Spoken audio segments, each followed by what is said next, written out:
Сәлем достар, бүгін сіздермен баялдыдан жасалған салат жасаймыз. Бізге керек заттар: баялды, қызанақ, жұмыртқа, чеснок және майонез. Біз баялдыны дөңгелек етіп кестік. Ұзынша етіп кесуге де болады. Қызанақты да дөңгелек және жартылай дөңгелек жасадық. Жұмыртқамызды жарып, тұз салып, араластырып, баялдыны екі жағынан да малып алдық.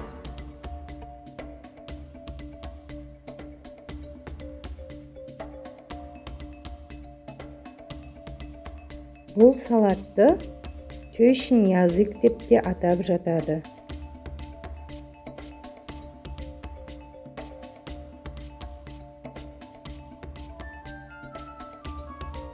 Қызып тұрған табаға баялдыларымызды саламыз.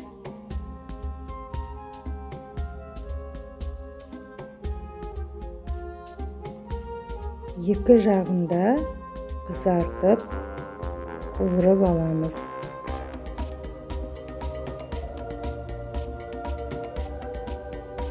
Біз майонезге чеснокты салып дайындап қойдық. Бір баялдының майонез жағып, ортасына помидор саламыз. Асымыз дайын болды.